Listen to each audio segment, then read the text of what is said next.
ఈరోజు మనం మధుమేహం గురించి తెలుసుకున్నాము. మనకు మధుమేహానికి కారణాలేమిటి? మధుమేహం ఎందుకు వస్తుంది? మనం ఆహారం తిన్నప్పుడు పిండి పదార్థాలను మన శరీరం ముక్కలుగా చేసి చక్కెరగా మారుస్తుంది. దీనిని గ్లూకోజ్‌గా వ్యవహరిస్తారు. క్లోమం అంటే ప్యాంక్రియాస్‌లో ఉత్పత్తి అయ్యే ఇన్సులిన్ అనే హార్మోను ఆ చక్కెరను శక్తి కోసం విలీనం చేసుకోవాలని మన శరీర కణాలకు నిర్దేశిస్తుంది. ఈ ఇన్సులిన్ ఉత్పత్తి కానప్పుడు లేదంటే అది సరిగా పని చేయనప్పుడు రక్తంలో చక్కెర పొంగుపడుతుంది. అలా మధుమేహం వస్తుంది.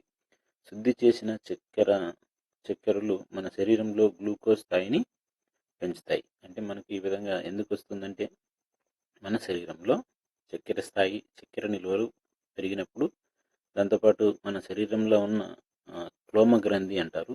దీన్ని ప్యాంక్రియాస్ కూడా అని అంటారు. ఇందులో ఉత్పత్తి అయ్యే ఇన్సులిన్ సరిగా ఉత్పత్తి కానప్పుడు ఇన్సులిన్ ఉత్పత్తి అయ్యి అది సరిగా వర్క్ చేయనప్పుడు మాత్రం మనకు డయాబెటిక్ షుగర్ అనే వ్యాధి రావడం జరుగుతుంది. మీకు ఇక్కడ చూసినట్టయితే మన శరీరం యొక్క భాగాల గురించి మనం ఉంచితే మనకు కాలేయంకు ఆనుకొని మనకు క్లోమ గ్రంథి అనేది ఉంటుంది. మీరు కూడా చాలాసార్లు చూసింటారు. మన శరీరం గ్లూకోజ్ను సంలీనం చేసుకునేందుకు వీలు కల్పించే ఇన్సులిన్ ప్యాంక్రియాస్ క్లోమగ్రంథి ఉత్పత్తి చేస్తుంది. ఇక్కడ మనకు ప్యాంక్రియాస్లో మనకు ఇన్సులిన్ అనేది ఉత్పత్తి అవుతుంది. మన శరీరంలో ఎప్పుడైతే మనం తీసుకునే ఆహారంలో గ్లూకోజ్ ఎంత ఉంటుందో ఆ గ్లూకోజ్ను మనకు శక్తిగా మార్చడానికి తగినంత ప్యాంక్రియాస్ మనకు ఉత్పత్తి అవ్వాలి. ఈ ఉత్పత్తి కానప్పుడు మనకు మధుమేహం అనే వ్యాధి రావడం జరుగుతుంది. మనకు నెక్స్ట్ మధుమేహం ఎన్ని రకాలు? మధుమేహాలు పలు రకాలుగా ఉంటాయి. ఫస్ట్ వచ్చేసి టైప్ 1 డయాబెటీస్.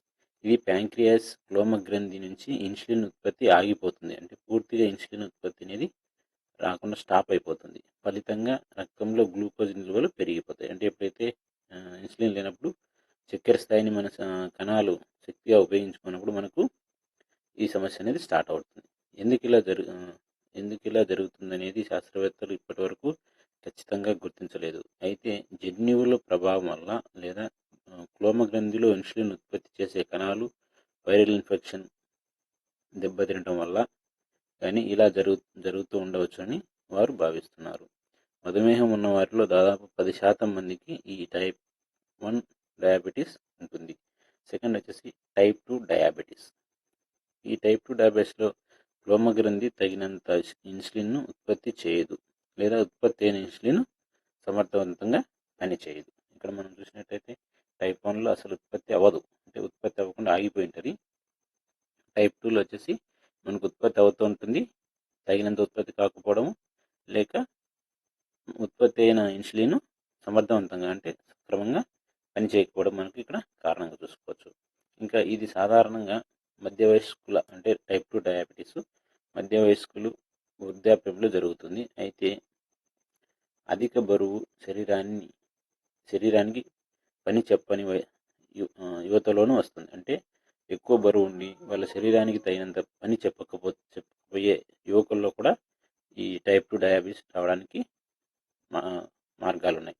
కొన్ని జాతులకు చెందిన ప్రత్యేకించి దక్షిణాసియా వాసుల్లో యువతుల్లో కూడా ఈ టైప్ 2 మధుమేహం అధికంగా కనిపిస్తోంది. కొందరు మహిళలు గర్భంతో ఉన్నప్పుడు గర్భిణీ మధుమేహం జెస్టిషనల్ డయాబెటీస్ వస్తుంది. ఆ మహిళలకు ఆమె గర్భంలో ఉన్న శిశువుకు అవసరమైనంత ఇన్సులిన్ను వారి శరీరం ఉత్పత్తి చేయలేకపోవటం దీనికి కారణం. విభిన్న ప్రాతిపదికలను ఉపయోగించి నిర్వహించిన వేర్వేరు అధ్యయనాల గర్భిణీల్లో 6-16% మంది వరకు ఈ జెస్టిషనల్ డయాబెటీస్ వస్తుందని అంచనా వేశారు. టైప్ 2 డయాబెటీస్గా మారకుండా నిరోధించడానికి అటువంటి గర్భిణీలు ఆహార నియమాలు, శారీరక వ్యాయామం, అవసరమైన ఇన్సులిన్ వాడకం ద్వారా తమ శరీరంలో చక్కెర స్థాయిని నియంత్రించుకోవలసి ఉంటుంది. కొందరిలో మధుమేహానికి ముందు దశ కూడా ఉంటుంది. రక్తంలో గ్లూకోజ్ స్థాయి ఎక్కువగా ఉండే ఈ స్థితి మధుమేహానికి దారితీయవచ్చు. ఇక్కడ మనం చూసినట్టయితే మనకు టైప్ 1 డయాబెటీస్, టైప్ 2 డయాబెటీస్, తర్వాత జెస్టినేషనల్ డయాబెటీస్. 3 రకాల మనకు డయాబెటీస్ అనేది రావడం జరుగుతుంది. మనకు టైప్ 1 డయాబెటీస్ అంటే ఊరికే అసలు మనకు ఇన్సులిన్ అనేది ఉత్పత్తి ఆగిపోవడం. టైప్ 2 డయాబెటీస్ అంటే ఇన్సులిన్ ఉత్పత్తి తక్కువగా జరిగింది ఉపయోగపడకపోవడం. మూడో డయాబెటీస్ వచ్చి జెస్టినేషనల్. ఇది మనకు గర్భిణీ స్త్రీలలో వచ్చేది. ఇది మనకు తగ్గిపోవచ్చు, పిల్లలకు కూడా ఇది సంక్రమించవచ్చు. అదేవిధంగా మనకు లక్షణాలు ఏమిటి? మనకు డయాబెటీస్ లక్షణాలు ఏమిటంటే చాలా సాధారణ లక్షణాలు. అధికంగా దాహం అనిపిస్తుంటుంది, మామూలుగా ఎక్కువగా వాటర్ తీసుకోవాలని ఉంటుంది. తర్వాత మామూలు కన్నా ఎక్కువగా, ప్రత్యేకించి రాత్రిపూట ఎక్కువగా మూత్ర విసర్జన చేయటం. జనరల్గా సాధారణంగా చేయకంటే వీళ్ళకు అంటే ఎక్కువ సార్లు మూత్ర విసర్జన రావటం. చాలా అలసిపోయినట్లు అనిపించడం, ప్రయత్నించకుండానే బరువు తగ్గిపోవడం. చాలామంది వెయిట్ లాస్ కోసం లేకుండానే వెయిట్ తగ్గిపోవడం. నోట్లో తరచుగా పుండ్లు ఏర్పడడం, నోటికి సంబంధించిన పుండ్లు అట్లా రావడం. చూపు స్పష్టంగా అస్పష్టంగా అంటే సరిగా చూపు మందగించడం. తర్వాత శరీరం మీద గాయాలు దెబ్బలు మానకపోవడం. మనకి ఏదైనా శరీరం మీద గాయాలు దెబ్బలు అయినప్పుడు అవి తొందరగా మానకపోవడం మనం చూస్తుంటాం. అదేవిధంగా ఇక్కడ మనం చూసినట్టయితే బాగా అలసిపోయినట్లు అనిపించడం, ఎక్కువ దాహం వేయటం, సాధారణ కన్నా ఎక్కువ మూత్ర విసర్జన చేయటం మధుమేహ లక్షణాల్లో కొన్ని. ఓకే, దీని తర్వాత మనకి మధుమేహం వల్ల వచ్చే సమస్యలు ఏంటి? రక్తంలో చక్కెర స్థాయి అధిక స్థాయిలో ఉంటే అధిక రక్తనాళాలను తీవ్రంగా దెబ్బతీసే ప్రమాదం ఉంది. అంటే రక్తనాళాల్లో వచ్చే సమస్యలో ఇది మనకు ప్రెజర్ అంటే బ్లడ్ ప్రెజర్ని కూడా ఇది పెంచడానికి ఉపయోగం ఉంటుంది. అదేవిధంగా శరీరంలో రక్తం సక్రమంగా ప్రవహించలేకపోతే రక్తం అవసరమైన శరీర భాగాలకు అది చేరదు. దానివల్ల నాడీ వ్యవస్థ దెబ్బతినటం, చూపు కోల్పోవటం, కాళ్ళకు ఇన్ఫెక్షన్లు వంటి ప్రమాదాలు జరుగుతాయి. అంధత్వం, మూత్రపిండాలు దెబ్బతినటం, గుండెపోటు, పక్షవాతం, కాళ్ళు తొలగించడం రావడం వంటి వాటికి మధుమేహం ప్రధాన కారణమని WHO చెప్తోంది. 2016లో 16 లక్షల మంది నేరుగా మధుమేహం వల్ల చనిపోయారని కూడా మనకు WHO లెక్కల ప్రకారం చెప్తోంది.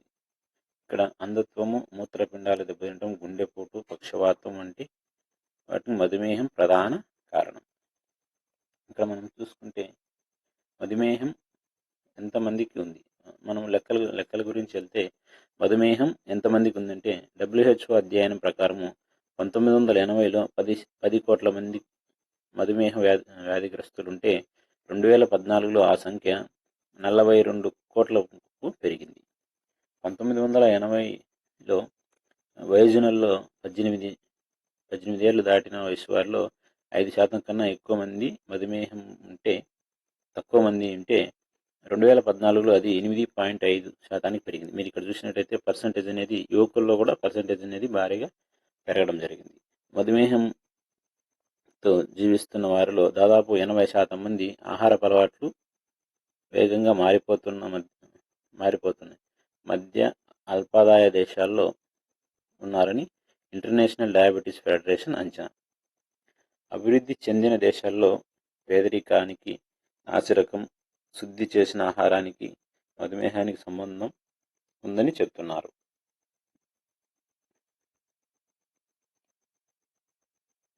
ఈ మధుమేహాన్ని నివారించగలమా? మనము 100% నివారించగలండి. దాని గురించి కొన్ని మనం తెలుసుకునే ప్రయత్నం చేద్దాం. మధుమేహం అనేది జన్యు సంబంధిత పరిసరాల అంశాలపై ఆధారపడి ఉంటుంది. ఆరోగ్యకరమైన ఆహార నియమాలు, క్రియాశీలమైన జీవనశైలితో రక్తంలో చక్కెర స్థాయిని అదుపులో ఉంచుకోవచ్చు. చక్కెర ఉన్న ఆహారాలు, పానీయాలు తీసుకోకపోవటం, పండ్లు, కూరగాయలు, బీన్స్, సంపూర్ణ తృణధాన్యాలు వంటి ఆహారాన్ని తీసుకోవటం అందులో తొలి అడుగు. ఆరోగ్యకరమైన నూనెలు, పప్పులు, సార్డిన్లు, స్మాన్లు వంటి ఒమేగా 3 పుష్కలంగా ఉండే చేపలు కూడా ఆరోగ్యవంతమైన ఆహారంలో భాగమే. రోజు క్రమం తప్పని విరామాల్లో ఆహారం తీసుకోవటం, కడుపు నిండుగా తినటం ఆపేయటం ముఖ్యం. కడుపు ఫుల్ కాకుండా కొద్ది తక్కువగా తినడం మంచిది. రక్తంలో చక్కెర స్థాయిని తగ్గించడానికి శారీరక వ్యాయామం కూడా దోహదపడుతుంది. వారం రోజుల్లో కనీసం 2.5 గంటల పాటు వేగంగా నడవటం, మెట్లు ఎక్కడం వంటి వ్యాయామం ఉండాలని బ్రిటన్ నేషనల్ హెల్త్ సిస్టమ్ సిఫారసు చేస్తోంది.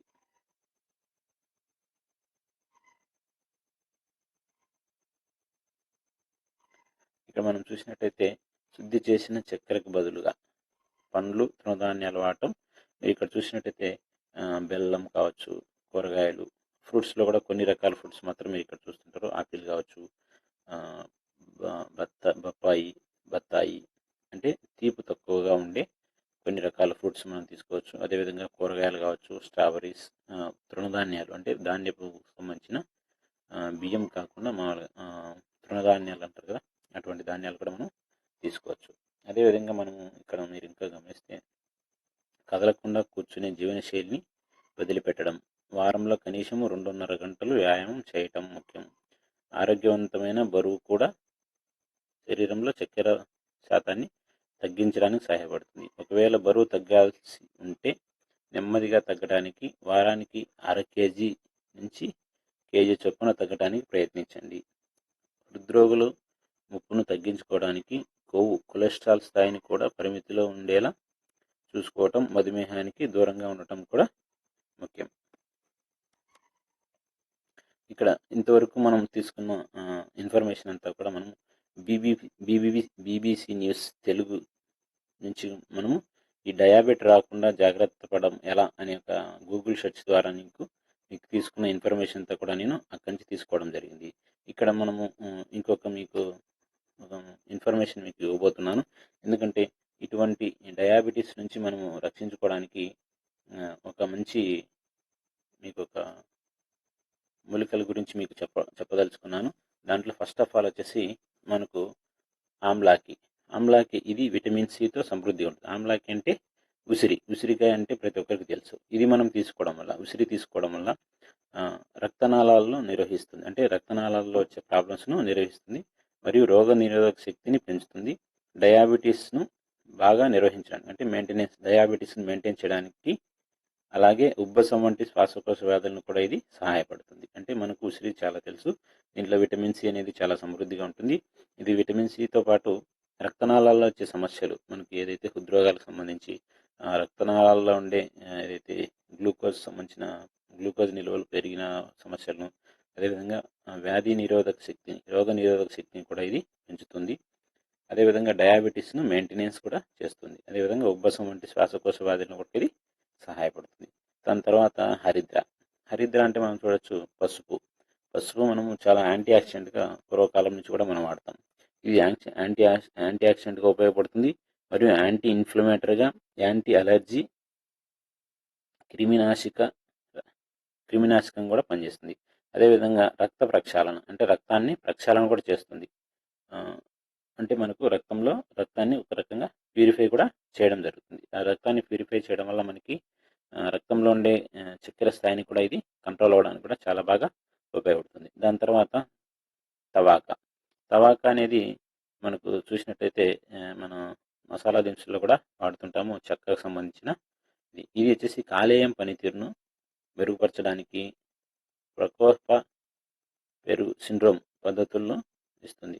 దగ్గు మరియు జలుబు నుండి కూడా ఉపశమనం కలిగిస్తుంది. అదే రక్తంలో చక్కెర స్థాయిని తగ్గిస్తుంది. మీరు ఇక్కడ చూసినట్టయితే మనకు మెయిన్ సమస్య మన డయాబెటీస్ ప్రాబ్లంలో రక్తంలో చక్కెర స్థాయిని ఇది తగ్గిస్తుంది. మెయిన్ మనకి ఇక్కడ చాలా ఇంపార్టెంట్. ఇక్కడ మనం 3 మూలికల గురించి తెలుసుకున్నాము. తర్వాత ఇంకొక 5 మూలికల గురించి కూడా మనం తెలుసుకున్నాం. తర్వాత విజయసార అంటే మీకు అర్థమవుతుంటుంది. ఇక్కడ చూసినట్టుగా ఇక్కడ ఇమేజ్లో మీరు చూడొచ్చు.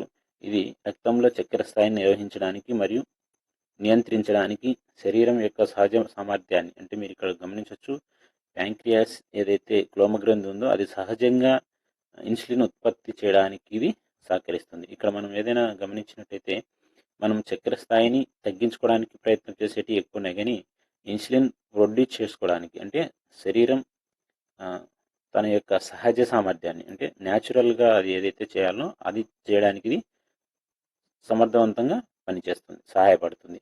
ఇది శరీరం నుండి విషాన్ని తొలగించడానికి మరియు జీవక్రియను మెరుగుపరచడంలో కూడా సహాయపడుతుంది. ఇది చాలా మనకు డయాబెటీస్లో కావచ్చు చాలా రకాలుగా చాలా ఇంపార్టెంట్ అయిన యొక్క మూలిక. తర్వాత వచ్చేసి మనకు గడూచి. ఈ గడూచి అంటే మనకు తిప్పతిగ అని కూడా అంటారు. ఇది డయాబెటిస్, అధిక కొలెస్ట్రాల్, అలర్జీ, తర్వాత గత జ్వరంను తగ్గించడానికి మరియు రోగనిరోధక శక్తిని పెంచడానికి ఉపయోగపడుతుంది. దీని తర్వాత మనకు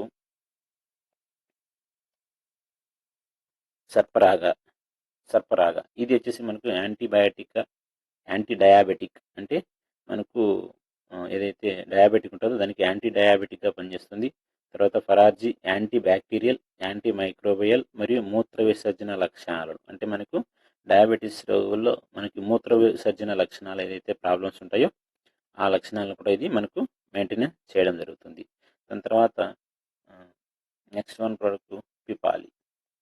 ఈ పిపాలి అనేది రక్తాన్ని శుద్ధి చేస్తుంది మరియు గ్యాస్ట్రిక్ సంబంధిత రుగ్మతను కూడా ఇది సహాయపడుతుంది. ఎక్కువ మనకు డయాబెటీస్ ప్రాబ్లం సమస్యల్లో గ్యాస్ట్రిక్ ప్రాబ్లం కూడా ఒక రకమైన ప్రాబ్లం. దీని తర్వాత మనకు ఎనిమిదవ మూలిక అనమాట. ఇది బ్లాక్ పామ్ అంటే మనకు పామాయిల్ మొక్క అని కూడా మనం గమనించవచ్చు. ఇది సాంప్రదాయక మధుమేహ వ్యాధిని తగ్గించడానికి ఉపయోగపడుతుంది. ఈ బ్లాక్ పామ్ అనేది మనకు సాంప్రదాయక మధుమేహ వ్యాధిని తగ్గించడానికి ఉపయోగపడుతుంది. మనకు ఈ 8 రకాలైన మూలికలు అంటే ఇంగ్రీడియంట్స్ కలిపి మనకు విన్ఫినిత్ యొక్క కంపెనీ మనకు విన్ఫినిత్ న్యాచురల్ డయాబిన్ ట్రెడిషనల్ వెల్నెస్ హెర్బ్స్ అంటే మనకు విన్ఫినిత్ అనే ఒక కంపెనీ మనకు న్యాచురల్ డయాబిన్ అనే ఒక ప్రోడక్ట్ మనకు అందుబాటులోకి తీసుకుని రావడం జరిగింది. మనము ఈ ప్రోడక్ట్ మనం వాడడం వల్ల మీరు ఇప్పుడు విన్నటువంటి 8 రకాలైన ఇంగ్రీడియంట్స్ ఇందులో మనకు క్యాప్సూల్ రూపంలో ఇవ్వడం జరిగింది. ఇక్కడ మనకు 60 క్యాప్సూల్స్ మనకు ఇవ్వడం జరుగుతుంది. ఇది ప్రతిరోజు ఉదయం ఒకటి, సాయంత్రం ఒకటి క్యాప్సూల్ తీసుకోవడం వల్ల మన శరీరం యొక్క సహజ సామర్థ్యం అంటే ప్యాంక్రియాస్ ఇన్సులిన్ను ఉత్పత్తి చేసేదానికి ఇది ప్రేరేపించడం వల్ల మనకి ఇన్సులిన్ ఉత్పత్తి అయిందంటే మనకు ఆల్మోస్ట్ ఆల్ సగం ప్రాబ్లమ్స్ క్లియర్ అవుతాయి. మనకు షుగర్ అనేది కంట్రోల్లో ఉండడం జరుగుతుంది. దీన్ని అదేవిధంగా ప్రివెంట్గా కూడా మనం చాలా బాగా యూజ్ చేసుకోవచ్చు. ప్రివెంట్గా అంటే మనం సపోజ్ మీకు తెలుసు మనకు ఈ లెక్కల ప్రకారం చూస్తే మనం తీసుకునే లెక్కల ప్రకారం భవిష్యత్తులో మనకి ఎక్కువ వచ్చేసానికి చాలా ఎక్కువ ఛాన్సెస్ ఉన్నాయన్నమాట. వాటిని మనము ఇన్సులిన్ ఉత్పత్తి అనేది మనం తగ్గకుండా చూసుకున్నట్టయితే భవిష్యత్తులో మనం ఈ డయాబెటిక్ జోలికి రాకుండా మనం కూడా ప్రివెంట్ చేసుకోవచ్చు. ప్రివెంట్ చేసుకోవాల్సిన వాళ్ళు ఎవరైనా సరే సంవత్సరంలో ఒక 1 or 2 టైమ్స్ అంటే 1 or 2 బాటిల్స్ మనం ప్రివెంట్గా వాడేసామంటే మనకు ఇన్సులిన్ అనే ఉత్పత్తి సహజ సామర్థ్యాన్ని అనేది తగ్గకుండా చూసుకోవడం వల్ల మనం డయాబెటీస్ అనే జోలికి రావచ్చు. ఇది మనకు ప్రజెంట్ కంపెనీ ఎంఆర్పి 884గా ఇవ్వడం జరుగుతుంది. మీకు ఎవరికైనా ఈ ప్రోడక్ట్ కావాల్సి వస్తే మీరు సంప్రదించవచ్చు. ఈ ఫోన్ నెంబర్కి సంప్రదించవచ్చు. మీకు మీ దగ్గరలో కూడా స్టోర్స్ దొరుకుతాయి. సంప్రదించినట్టయితే మీకు మీరు అక్కడైనా తీసుకోవచ్చు. లేదంటే నేను మీకు కొరియర్ ద్వారా కూడా మీకు సప్లై చేయడం జరుగుతుంది. మెయిన్ మనకి ఇంగ్రీడియంట్స్ అనేది డయాబిన్ చాలా మంచి రిజల్ట్తో నడుస్తున్న యొక్క ప్రోడక్ట్. ఇది మెడిసిన్ కాదు, గమనించగలరు, ప్రతి ఒక్కరు గమనించగలరు. ఇది ఓన్లీ మనకు ఫుడ్ సప్లిమెంట్. మనం ఏదైతే నాకు చెప్పుకున్నట్టు ఫుడ్స్ నివారించుకోవడం కోసం మనకు చాలా రకాలైన ఆహార పదార్థాలు ఏ విధంగా చెప్పుకున్నామో ఇది కూడా మనకు ఆహార పదార్థాల ద్వారా తీసుకోబడింది.